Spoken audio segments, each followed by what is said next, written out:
Welcome back, Vicers. This is a historic event for a number of reasons, because not only is this the first review of Anime Vice Level 2 with my new co-hosts, Anna and Dave. Say hello. Hi. Hey, guys. Of course, if you've forgotten, it's Tom Pinchuk right here. But we're talking about something that is unprecedented in the anime world. What happened this past weekend? We were there at the premiere. Of Yes. What movie? The world premiere of Dragon Ball Z Resurrection F. Not the American premiere. World premiere, guys. Yeah, before Japan. Before Japan, so we had the awesome opportunity of going to see it at the Egyptians Theater, and you should go check that out. We had some excellent coverage, got some questions from you Vicers on our boards. We relayed them directly to these legends of the Dragon Ball Z voice pantheon, including Goku's original voice actress. Masako Nozawa. You got to see this new movie, which is what, the 19th? It is the 19th Dragon Ball movie. And the second one that is actually canon with the Dragon Ball Z universe. Yes. You got that straight, kids? Because I don't. Okay, so Resurrection F, and F is for Frieza. So it's the most iconic villain in the DBZ pantheon is back now. Yeah. And it's almost kind of a joke, actually. They sort of play it with a bit of humor in the movie. Yeah. I don't know. Well, the thing is that, Frieza, if you're a DBZ fan, he was that big villain, but he got taken down by Super Saiyan 1 Goku, and now Goku has gone through Super Saiyan 2, 3, Super Saiyan God, and so at this point it's like, how can he really pose a threat to anybody? But he's also the reason that there aren't really very many Saiyans left, because he's responsible for destroying Planet Vegeta. Yeah. So we're gonna go over, kind of not get too much into spoilers right now, just kind of give you our general impressions, but stick around to the end. We're gonna get to the really nitty gritty, just spoilery stuff. So okay, broad impressions right now. Did you like it? I did. I liked it very much. I love the fact that Akira Toriyama is, doing these movies, and I also love the fact that it is a direct sequel to Battle of Gods, which I really liked. And you? I loved it. Battle of Gods was great. If you're a fan of Dragon Ball, then you really love Battle of Gods, because it really focused on sort of the character aspect. But this one is for all of us that love also Dragon Ball Z, and we're like, there wasn't nearly enough fighting in Battle of Gods, however cool it was. Yeah. So yeah, this will totally sate you on that. Now, I've gotten some comments actually from our Vicers online that we're actually going to address some questions later on from you directly. But one thing I wanted to address going into this is there were some apprehensions because people were disappointed with Battle of Gods and they thought it was too frivolous. And let me tell you something. If you think Dragon Ball is a parody of itself right now, well, the joke's on you, because it's been parodying itself from the very beginning. And it's gotten to a new level of meta humor with this one that I actually appreciate the most out of. Yeah. You like power levels? There's a lot of kind of winks and nudges about how silly they are in this movie, and that's what I dug. I think the thing a lot of people forget is before Dragon Ball, he does a lot of humorous manga. Dr. Slump was a funny manga. Yeah. And that's kind of like, he likes to do both that and the action stuff, and I think a lot of people like Dragon Ball Z.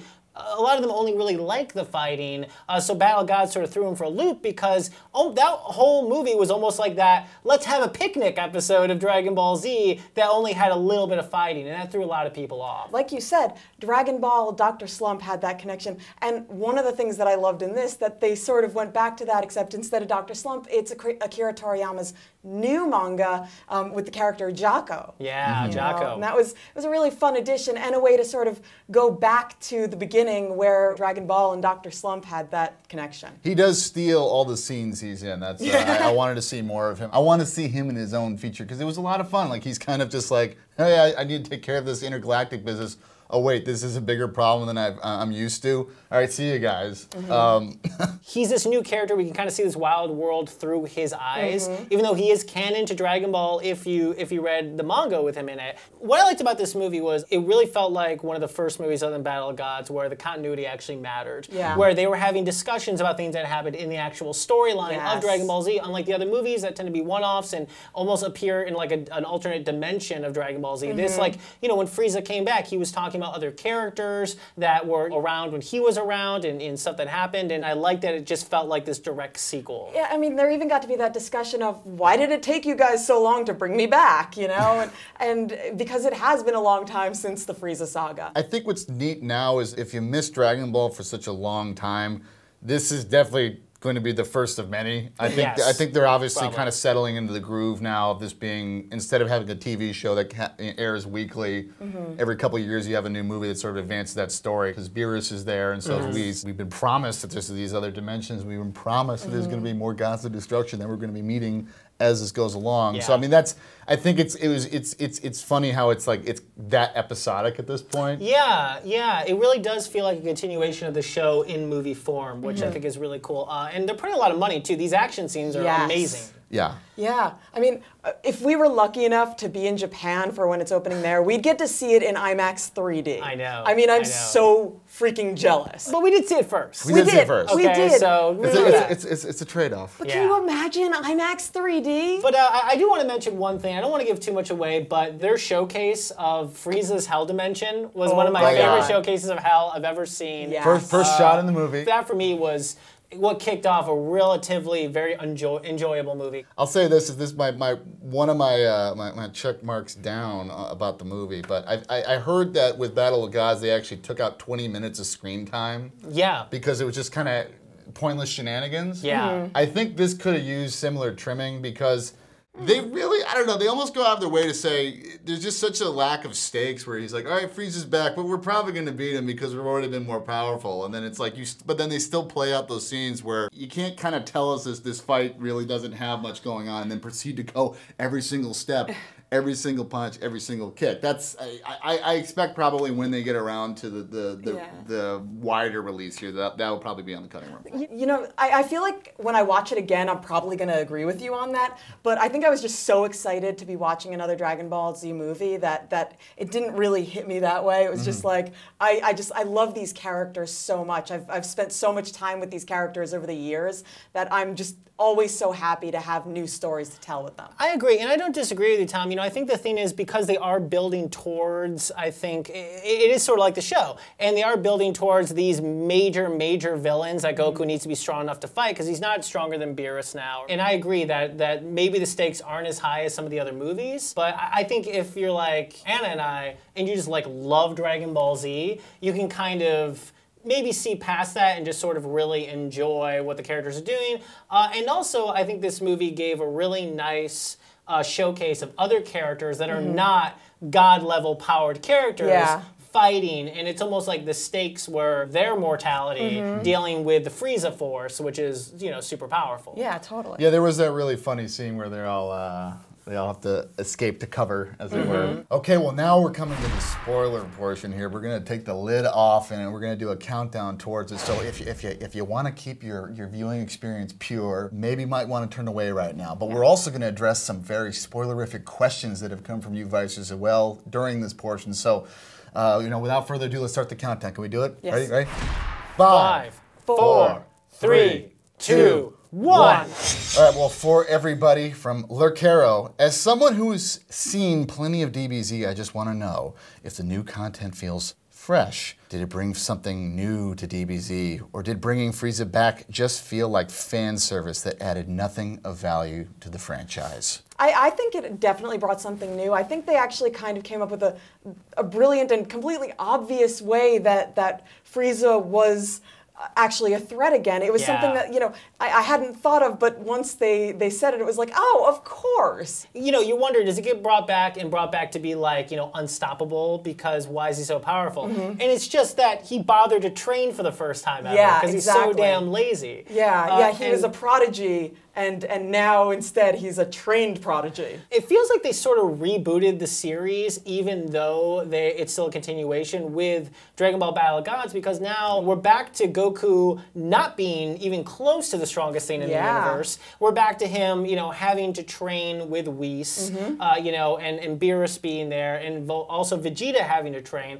And so I feel like it's fresh because I feel like they're really building the relationship of Goku and Vegeta a little more, which I love. Their sort of weird odd couple type stuff going on, their weird rivalry. They've done that in the past, but I felt like there was a lot more of that in this one, and I really enjoyed that. I feel like at this point, though, it's almost, you can kind of see Toriyama kind of speaking to the audience, though, through the materials sometimes. It's almost like the whole point of the last one was him saying, you know, guys, those power levels mean whatever I want them to mean. And we went through all this kind of like stacking up, and hey, out of nowhere, here's a new character who's not only way more powerful than everybody else, but his assistant, who seems unassuming, is actually more powerful than he is. Yeah. And it seemed like he was kind of having some fun because they made such a huge to-do last time of making the Super Saiyan God, and then at this time it's just like, hey, psh, and I'm a new level of power. But I mean, even with Super Saiyan God, they still couldn't actually beat Beerus, you know. In the end, he still destroyed some Earth, you know. Yeah. I have to agree, you know, I kind of was a little disappointed. I was hoping, as cool as the blue hair was, I was kind of hoping like this one was about Goku like really hitting that Super Saiyan God mode by himself. I think in this one, and big spoiler here, the big thing is Vegeta being able to attain it. Yeah.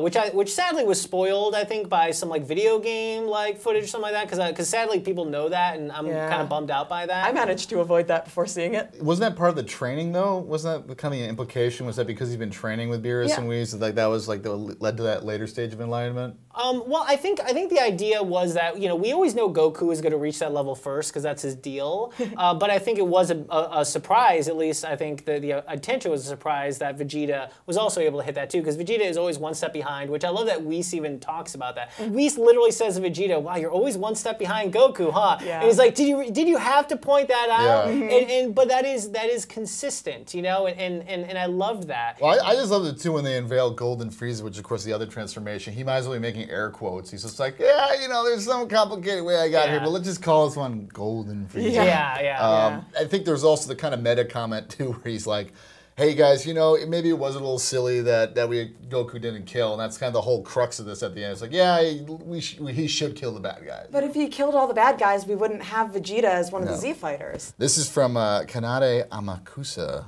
Do a power level discussion. If you agree that it is, okay, at the top, Whis, then Beerus, then Golden Frieza. No, then, Goku. Then Blue Goku. No, because the thing is that Golden Frieza at that stage is more powerful than Goku, even in Super Saiyan God form. It's like Whis and Beerus kept saying in the movie, you need Vegeta and Goku fighting together to really achieve that power level. And if he had taken him out before he went to that level, before he went to that evolution of himself, yeah, Goku could have taken him out, but he didn't. Right, but I think Golden Frieza was a lot like when Trunks like evolved past the Super Saiyan back in Dragon Ball Z, but he was so big and muscular, he wasn't fast enough to fight Cell. It was sort of like that, like Frieza maybe was stronger, but it was not something that was ultimately as efficient. Because it wasn't maintainable. As Super Saiyan God, Super Saiyan. I always just feel like with these parallel discussions though, isn't the fact that they win kind of conclusively say like they're more powerful? I mean, yeah, but they're more powerful. Yes, as a unit. But I do know that Akira Toriyama did an interview, I think last year or something like that, where he basically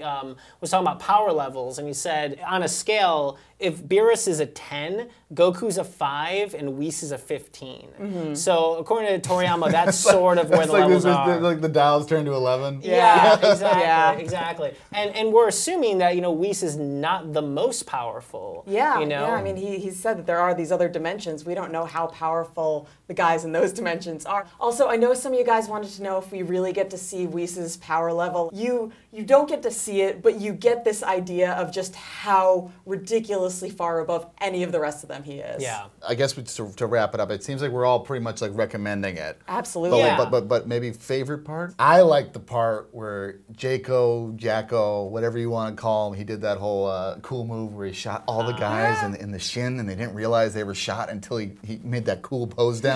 And they all collapsed. I want to see more of him. I enjoy how, in a way, this was almost Vegeta's movie. Yeah. I feel like Vegeta always kind of gets second seat to Goku, and I feel like he was more important in this movie than some of the previous ones. And so I think that, you know, what happens with Vegeta at the end is one of my favorite parts. I think mine is actually one that you brought up earlier.